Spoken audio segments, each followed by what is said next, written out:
तुम्हारे जीवन की खुशियाँ तुमसे कोई नहीं छीन सकता है।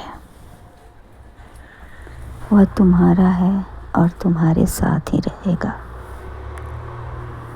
बहुत सुंदर घटना घटेगी तुम्हारे जीवन में।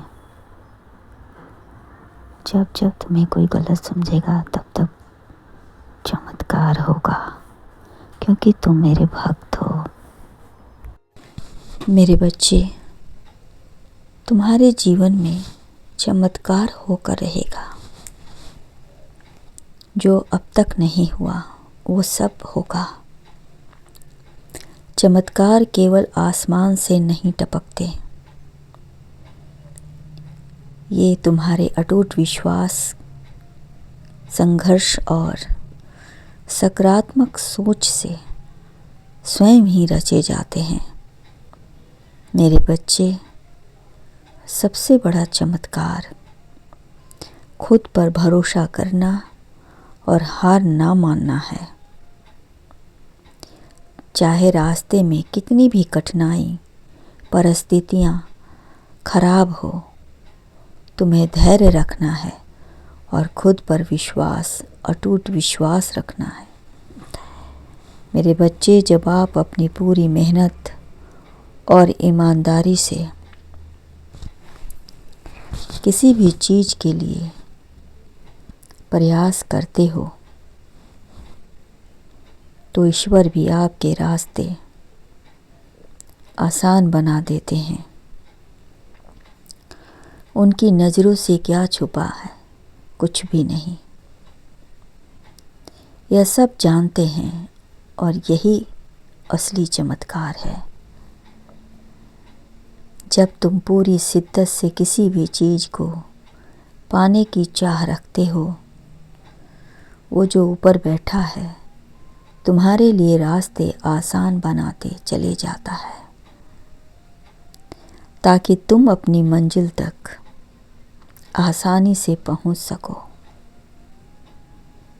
और यह आपके प्रभु का वचन का वादा है कि मैं आपके जीवन की सबसे बड़ी उलझन को चमत्कार में बदल दूंगा। यकीन कर लो, यह चमत्कार तो होकर रहेगा। जब तुमने किसी का काम बिगाड़ा नहीं, तो भला तुम्हारे काम में रुकावट क्यों आए? तुम अच्छे हो, तुम्हारे साथ भी अच्छा होगा। मेरे बच्चे, ज़िंदगी में खुद को साबित करना पड़ता है कभी कभी। यही ज़िंदगी का सच है। कई बार आप जो छोटे छोटे प्रयास कर रहे होते हैं, वही कल आपकी सबसे बड़ी पहचान बनता है। जो आप चाहते हैं उसे पाना सफलता है, और जो आपको मिला है वह चाहना खुशी है। इस संसार में खुशी तभी मिलेगी जब आप इस संसार में रहते हुए लोगों की भलाई करते रहें। सभी मनुष्य अपने दृष्टिकोण को बदल सकता है तो जीवन भी उनका बदल सकता है। देखने का नज़रिया सही रखें और सही समय पर सही शब्द का प्रयोग करें। आपके जीवन में चमत्कार होने से कोई नहीं रोक सकता। सारा खेल दृष्टिकोण और शब्दों का है। वहीं से जीवन में लोग अमीर गरीब, सम्मान मान अपमान पाते हैं। और जो इंसान तर्क नहीं करता, साहस नहीं करता, तो वास्तव में गुलाम है। मेरे बच्चे, शिव जी कहते हैं कि तुम्हारी प्रार्थनाओं का जवाब आया है।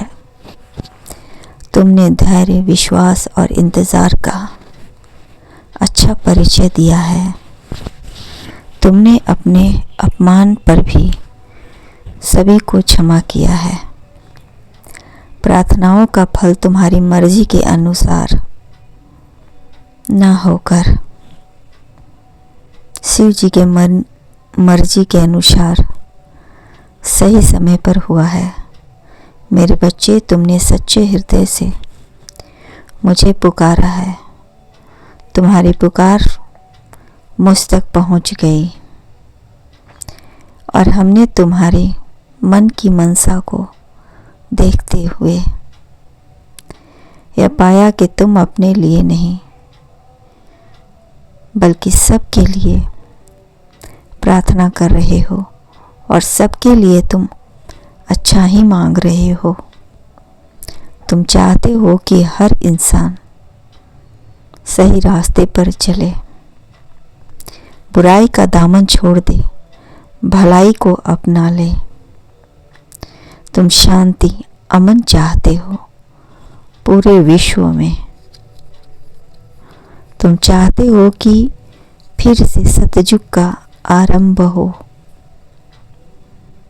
ऐसा अवश्य होगा, किंतु धीरे धीरे मेरी मर्जी के अनुसार सही समय पर। इस वक्त तुम्हारी इच्छा पूर्ण होगी। तुम्हें बहुत जल्द खुशखबरी मिलने वाली है। तुम्हें एक बहुत अच्छी कार्य के लिए चुना गया है। तुम्हारा जन्म किसी खास उद्देश्य के लिए हुआ है। अब उस उद्देश्य की पूर्ति का समय आ गया है और तुम्हारी आवश्यकता है जहां तुम जाकर धर्म का प्रचार करोगे और तुम्हारे मुख से निकले गए प्रत्येक वाणी का लोगों पर सकारात्मक प्रभाव पड़ेगा। हर जगह तुम्हारी जय जयकार होगी। तुम जहां जहां भी जाओगे मेरे ही गुण गाओगे और मोह उस पर करो जिस पर तुम्हारा अधिकार है। जिस पर तुम्हारा अधिकार नहीं उससे लगाव अच्छी नहीं। तुमने धर्म की स्थापना के लिए हर कदम पर अपने कर्तव्य का पालन किया है। लोगों को बता दिया कि जब जब धर्म की हानि होती है तब तब ईश्वर किसी न किसी रूप में अवतरित होते हैं और धर्म की स्थापना करते हैं। इसलिए मेरे बच्चे, तुम्हारे उपदेश के कारण लोगों में जागरूकता आई है। लोग पहले से ज़्यादा जागरूक हो गए हैं। बहुत से घरों में आज भी बच्चे अपने माता पिता के आज्ञाकारी हैं। अपने माता पिता की खुशी के लिए हरदम तैयार रहते हैं। जरा नज़र उठाकर देखो, एक तरफ सुख है तो दूसरी तरफ हरियाली है। जब आप अपनी इच्छा के बजाय ईश्वर की इच्छा अनुरूप प्रार्थना करते हैं तो प्रार्थना का जवाब 100% मिलने की संभावना होती है। पर यही वजह है कि आपकी प्रार्थना का जवाब आया है। आप जो चाहते हैं वही होगा। खुश रहें।